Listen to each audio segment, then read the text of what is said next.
내 어머니 하나님 나라로 가시기 전 예쁜 치맥기가 있었습니다. 우리 엄마, 내 얼굴 못 알아보면 어떡하지? 나 어떻게 살아? 노심초사했지만은 그런 일은 없었습니다. 오락가락 하시던 내 어머니, 이모님이 오시면은 정신이 말짱해지십니다. 며칠간을 함께 지내시며 새벽에도 두런두런, 저녁에도 두런두런 두 분이 얘기꽃을 피우십니다. 평생을 함께 하신 분들이 뭔 얘기가 그리도 많아요? 방문을 열었지요. 이모님 말씀이 그렇잖아도 여목사 얘기하고 있었네. 여기 앉아봐. 방금 언니가 뭐라고 얘기했는지 알아? 내가 이 땅에 태어나 제일 잘한 건 이 뱃속에서 여목사가 태어난 거요. 어찌 이 뱃속에서 저런 아들이 나왔을까? 쑥스러워 별 말씀을 다 하시네요. 방문을 닫고 나오는 내 눈은 이미 뻘개져 있었습니다. 정말 쑥스럽게 자랑질을 하는 거지만은 자랑질 할 만하지 않습니까? 우리 집안에서 시골 작은 교회에 제일 먼저 나간 건 어린 나였습니다. 그러나 주일마다 내 등을 떠밀며 교회에 보낸 건 내 어머니였지요. 늙어막 내 어머니께 물어보았습니다. 엄마는 교회도 안 나가시면서 왜 어린 나를 등 떠밀어 교회에 보내셨어요? 만주에서 내가 어릴 때에 선교사님에게 예수님 얘기를 들었지, 불신 가정에 와서 내가 교회를 못 나간 거요. 어머니 별세하실 무렵에야 이 사실을 알았습니다. 내 어머니 재산 물려주지 않으셨지만은 예수 물려주었으니 나는 다 가진 인생을 산 겁니다. 내 성질머리 못돼 먹지 않은 것은 착하디 착한 내 어머니 뱃속에서 내가 태어났기 때문입니다. 내 인생에 양식이 있다면 평생 새벽마다 자식 위에 쌓아놓으신 어머니의 기도입니다.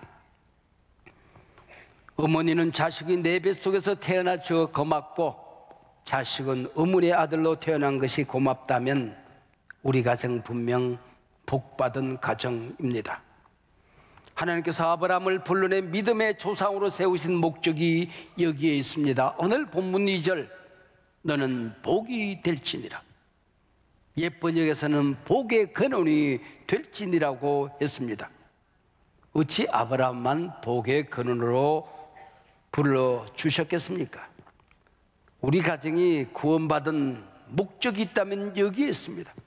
오늘 우리는 선포하려고 합니다. 나는 복의 근원이다. 우리 가정 복의 근원이다. 이 복을 우리는 이어간다. 그래서 오늘 설교 제목이 복을 이어가는 사람들, 복을 이어가는 사람들입니다. 성경에서 아브라함은 대단히 중요한 인물입니다. 하나님이 누구신가 설명할 때마다 아브라함의 하나님이라고 합니다. 신약 성경이 펼쳐지면 아브라함과 다윗의 자손 예수 그리스도의 세계라, 신약 성경은 아브라함으로 시작을 합니다. 그래서 오늘 본문 창세기 12장은 아브라함의 소명장, 하나님께서 아브라함을 부르시는 장면입니다. 오늘 본문 하나님께서 아브라함을 부르시기 전 그는 어디서 어떤 존재로 어떻게 살았는지 성경은 우리에게 자세한 정보를 주지 않고 있습니다. 창세기 12장 아브라함을 설명하기 위해서 11장 마지막에 짤막하게 아브라함의 아버지 데라가 어디에서 어떻게 살았는지 소개합니다. 하나님께서 아브라함을 부르시기 전 삶은 가치가 없다는 거예요. 하나님께서 우리 가정을 부르시기 전 그 가치는 어떤 가치도 없다는 겁니다. 아브라함이 하나님의 부름을 받기 전에 아버지와 함께 살던 갈대아 우르는 우상과 밀접한 관계가 있습니다.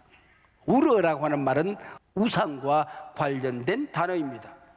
여호수아 24장 2절에 보면은 아브라함의 아버지 데라가 우상을 섬겼다라고 기록합니다. 전해오는 전설에 의하면은 이 갈대아 우르에서 아버지 데라는 큰 기업가였는데 우상을 만들어 파는 기업가로 돈을 꽤나 잘 벌었더랍니다. 이런 과정에서 하나님은 아브라함을 불러내 믿음의 조상으로 삼으신 것입니다. 이때부터 해의 베레카, 복의 그는 아브라함이 되었던 것이지요.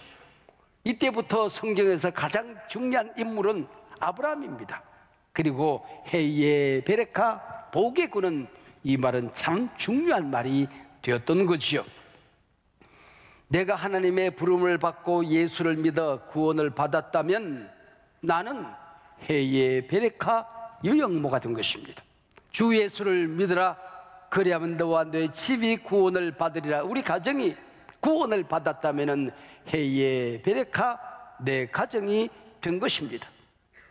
복의 그는 통로가 되었다는 뜻이지요. 나 때문에 우리 가족이 복을 받습니다. 나 때문에 내 자녀들이 구원의 복을 받습니다. 너로 말미암아 복을 얻으리라. 말미암아, 인하여, 때문에, 덕분에, 통하여 모두 같은 말입니다. 나 때문에 내 가정이, 내 자식들이, 내 회사가, 내 교회가, 내 민족이 복을 받는다는 것입니다. 나 때문에 내 부모가 가슴앓이 하면 자식들 잘못 사는 겁니다. 나 때문에 자식들이 상처받아 울며 살아가면, 하나님이 주시는 복을 담지 못하고 살아가면 부모로서 잘못 사는 것이죠. 나 때문에 내 교회가 행복하지 않다 하면 신앙생활 잘못하는 겁니다. 우리 꼭 기억하십시다. 나는 복의 근원이다. 나는 복의 통로다. 나는 복의 유통자다. 복의 생산자다. 복의 발원지다. 나는 복의 근원이다. 믿습니까? 우상장사의 아들로 살아가는 아브라함을 불러내 너는 복의 근원이 되리라고 하신 그 말씀이 어떻게 이루어졌습니까? 자식 하나 없던 아브라함, 자식 하나 낳을 수 없는 아브라함과 사라, 그를 열국의 아비 어미로 부른 이 사건이 어떻게 역사 속에서 이루어졌습니까? 지금 지구상에 80억 점 인구가 살고 있습니다. 그 가운데 절반 40억의 인구가 아브라함을 믿음의 조상으로 인정합니다. 우리 크리스찬, 천주교인, 유태인, 이슬람 교인들 모두 한결같이 아브라함을 믿음의 아버지라 부르고 있습니다. 하나님께서는 잘난 사람, 잘난 가문에서만 복덩어리들을 부르시는 게 아닙니다. 어떤 조건도 자격도 없습니다. 자격이 있고 조건이 있다면 하나님이 부르셨다, 이것 하나 있습니다. 그래서 신학적으로 이것은 무조건적인 은혜라고 하는 것입니다. 하나님이 선택하시면, 하나님이 부르시면 기적이 일어납니다. 구원의 기적이 일어나게 되는 것입니다. 140년 전 하나님께서 우리 민족을 찾아오실 때 우리는 어떤 상황에 놓여 있었습니까? 한반도는 세계 열강들의 전쟁터였습니다. 모든 나라들이 우리를 일본에 팔아치우고 이 땅을 떠나고 있었습니다. 임금이 끌려나갑니다. 황후가 일본인들 손에 비참하게 죽습니다. 지성인들은 절망감에 통곡하고 젊은이들은 광화문 네거리를 도끼로 땅바닥을 찍으면서 행진을 하다가 자결하는 젊은이들이 있었습니다. 바로 이때 하나님께서 이 민족을 부르셨습니다. 이때부터 우리 민족은 복의 근원으로 발전하기 시작합니다. 붙들 것이 없어서 하나님의 말씀을 붙들고 하나님께 기도했습니다. 우리를 지배하던 열강들에게 무릎 꿇기 싫어서 하나님께 무릎 꿇고 예배했습니다. 희망 없는 땅이 소망의 근원이 되었습니다. 땅바닥을 벌벌 기던 민족이 일어나 뛰기 시작을 했습니다. 교회는 성장되고 나라는 부강해지고 있었습니다. 나는 복의 근원이 될지리라. 세계 최강 선교 한국이 되고 있었습니다. 가난했던 나라가 서구 선진국들과 어깨를 나란히 하고 있습니다. 이게 기적이 아니고 무엇이겠습니까? 오늘 보면 창세기 12장에서 적어도 9가지 동사가 1절로 3절에 등장합니다. 주동사는 가라입니다. 어디로 가랍니까? 무엇을 떠나가랍니까? 고향과 친척과 아비 집을 떠나랍니다. 세상 가치관 떠나랍니다. 가난 하나님 나라 가치관을 향하여 말씀을 따라 가랍니다. 사랑하는 여러분, 여러분의 인생의 비전, 꿈이 무엇입니까? 요즘 의료 분쟁으로 의사에 대한 관심이 높아졌습니다. 우리의 자녀들 가운데에 의사가 되고 싶은 자녀들도 있을 거예요. 다른 직업보다 돈을 더 잘 벌 수 있게 의사가 되시렵니까? 사람을 고치는 일은 하나님이 하신 일이었습니다. 믿음의 선진들은 의사가 되는 목적이 나의 봉사를 통하여 의료 혜택을 받지 못하는 사람들에게 가서 나의 섬김을 통하여 하나님의 거룩한 치유의 역사가 이 땅에 펼쳐져야 한다고 믿었기 때문입니다. 하나님은 돈 잘 버는 우상 기업을 불러내 하나님의 백성 삼으셨습니다. 여러분, 돈 많이 버는 기업인이 되는 게 여러분의 비전입니까? 물질은 하나님의 것입니다. 물질 버는 방법을 가르치기 전에 물질이 인생의 목적이 아니라는 것을 먼저 가르치고 먼저 배워야 합니다. 그런 수단에 불과한 것이지요. 음악, 미술, 연극, 영화, 춤과 드라마, 예능, 예술, 그 직업들이 인기가 있어서 재물을 얻을 수 있기 때문에 그 길을 가려고 하는 것입니까? 모든 예술은 하나님을 가장 잘 드러내는 도구가 되는 것입니다. 하나님의 사람들은 유명인이 되어서도 성물처럼 살아서는 안 된다는 걸 먼저 배워야 하는 것입니다. 갈대아 우루 가치관으로 살아가면 망한다. 인기인이 된 다음에 신앙 버리고 교회 떠나서 폭망하는 사람들이 얼마나 허다히 많이 있습니까? 돈 벌면 좋지요. 인기 있으면 자랑스럽지요. 그러나 그것이 궁극적인 목적이 아니라는 것을 알아야 됩니다. 조금 전에 말씀을 드렸듯이 젖과 꿀을 우리 자녀들에게 선물하는 것은 이걸 들고 이걸 마신 다음에는 나는 하나님 나라 백성이다. 나를 지배하는 것은 하나님 나라 나의 왕 예수님 한 분이시다. 내 인생의 주인은 하나님 한 분이시다. 고백하고 살자고 하는 것입니다. 사랑하는 여러분, 복의 근원이 되리라. 여기에 7가지의 약속이 있습니다. 내가 너로 큰 민족을 이루겠다. 내게 복을 주겠다.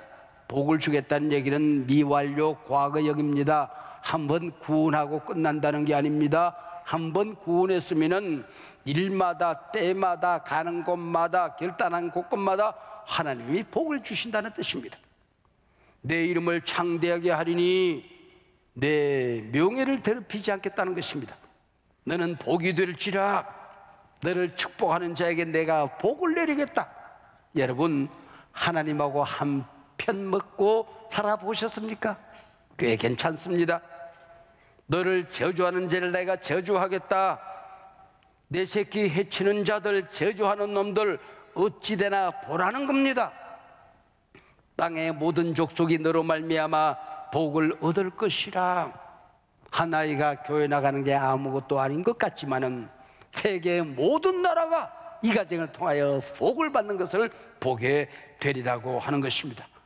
이 얼마나 근사한 일입니까? 이 얼마나 멋진 일입니까? 이것이 우리가 성공하는 이유입니다. 사랑하는 우리 젊은이들, 이렇게 한번 쓰임 받아보고 싶지 않습니까? 오늘 입교예식을 하는 우리 자녀들이 공교롭게도 청소년들 틴에이저입니다. 여러분, 중학교 1학년부터 고등학교 3학년까지를 틴에이저라고 그럽니다. 왜냐하면 그 나이에 틴이 붙어 있습니다. 13, 14, 15, 19까지. 이 티네이저 기간은 가치관이 형성되는 기간이에요. 이때 꿈이, 비전이 형성되는 기간이에요. 올바른 정신으로 살아가는 인생의 자원이 형성되는 시기예요. 이때 가치관이, 바른 정신이, 바른 꿈과 비전이 만들어지지 않으면 성물로 살아갈 가능성이 있는 거예요. 여러분, 공부보다 중요한 게 가치관입니다. 정신입니다. 신앙입니다. 내 인생의 주인이 누군가를 알고 살아가는 것입니다. 그게 해의 베레카, 복의 근원의 가치관이라고 하는 것이죠. 하나님께서 우리를 선택하여 부르신 목적이 무엇일까요? 나 혼자 잘 먹고 잘 살자는 게 아닙니다. 내가 어디에서 무슨 일을 하든지 간에 나는 축복의 통로다, 이걸 알고 살아가야 된다고 하는 것입니다. 그걸 알고 살아가면, 하나님이 만들어 놓으신 계획의 길을 걸어가면, 여러분 기억하셔야 됩니다. 나를 향한 하나님의 계획은 절대로 실패하지 않는다. 내가 그 길을 걸어가면 하나님이 앞장서서 길을 내신다. 내 곁에서 내 손 붙들고 나를 도와주신다. 넘어진 것 같지만은 일어난다. 실패하는 것 같지만은 성공한다. 나의 등 뒤에서 나를 도우시는 주, 하나님의 계획의 길을 걸어가면 하나님이 나의 등 뒤에서 보증이 되어 주신다. 능력이 되어 주신다. 할렐루야. 잘못된 길, 엉뚱한 길 가면 하나님께서 앞길을 막으십니다. 뒤에서 당기세요. 옆에 함께 서서 계시면서 태클을 걸지 마 소리 질러도 태클 걸어 넘어지게 만들어요. 왜? 그 자리에서 일어나서 제대로 된 길을 가보자, 그 얘기죠. 하나님의 백성들은 하나님의 방법으로 살아야 성공하는 것입니다. 이 땅에 가정이 존재하는 목적이 여기에 있는 것입니다. 부모는 자녀들에게 다른 것은 못 물려줘도 땅끝까지 복음을 전하라는 주님의 지상명령에 실패해서는 아니 되는 것입니다. 이 지상명령에 성공하면 다 준 겁니다. 이 지상명령 실패하면 아무것도 준 것이 없는, 출세시켜서 이 아이를 망가뜨린 것입니다.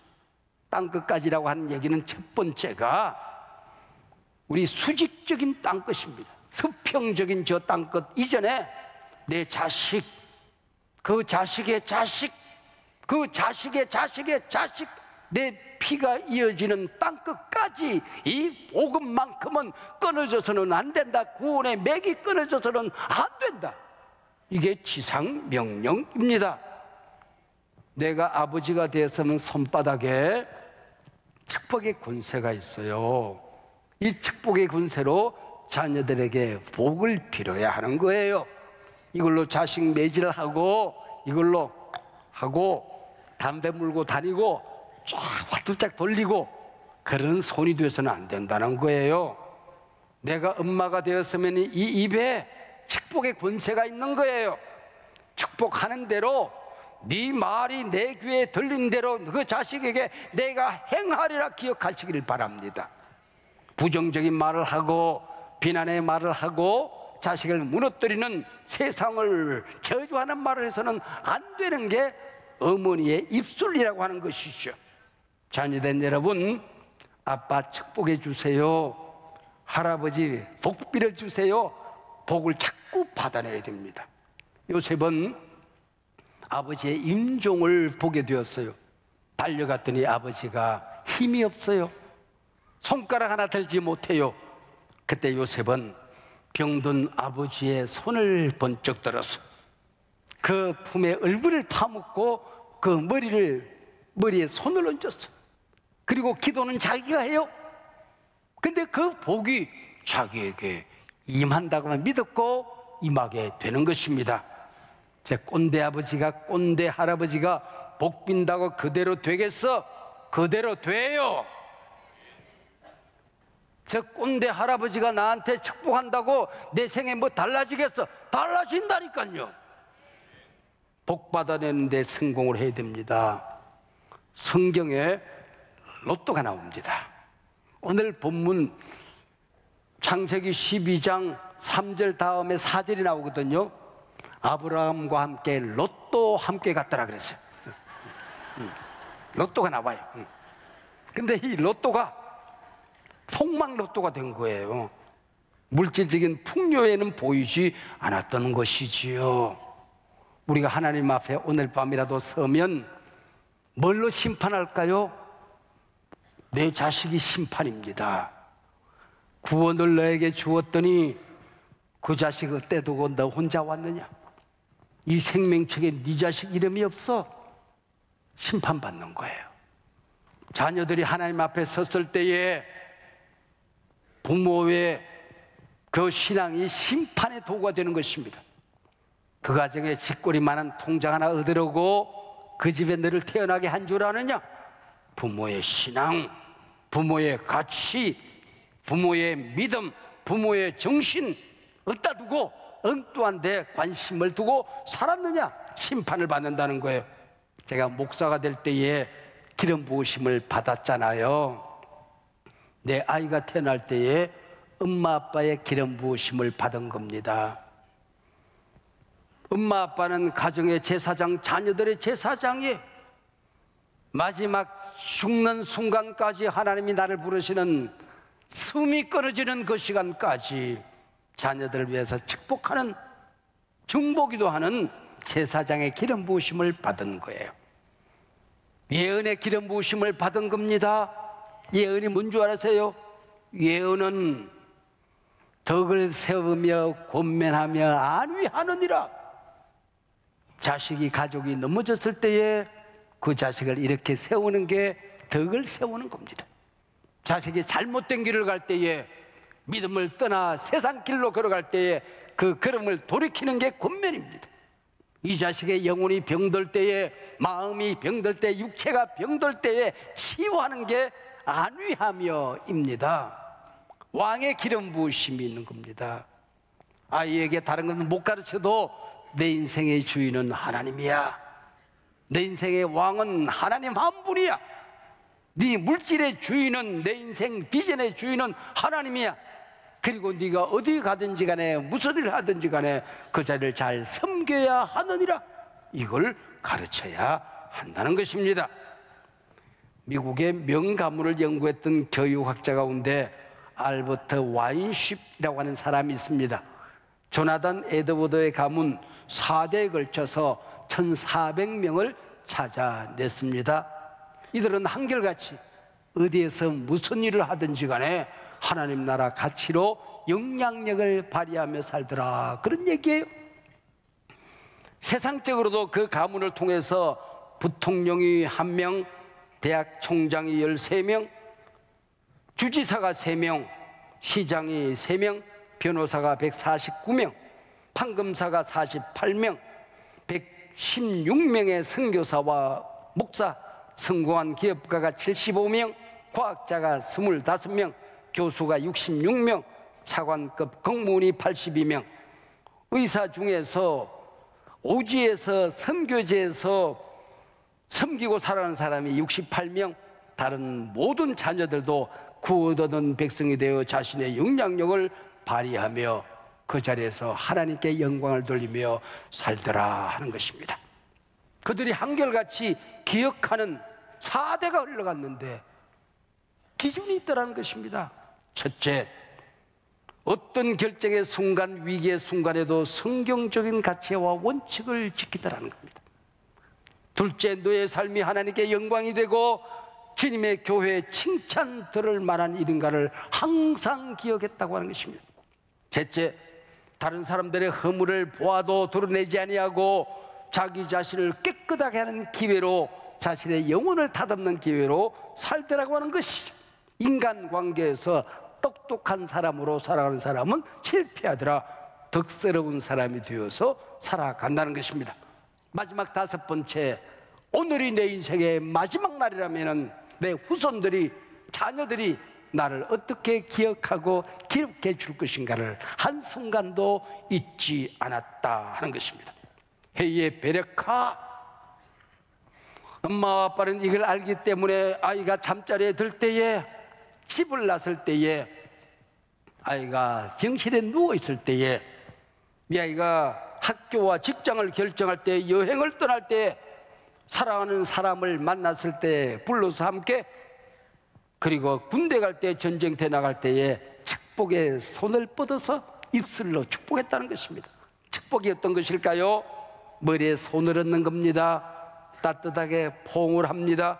성령의 도움으로 하나님의 말씀을 따라서 좋은 말로 기도해 주는 행위를 축복이라 하는 것입니다. 우리 오늘 기억하십시다.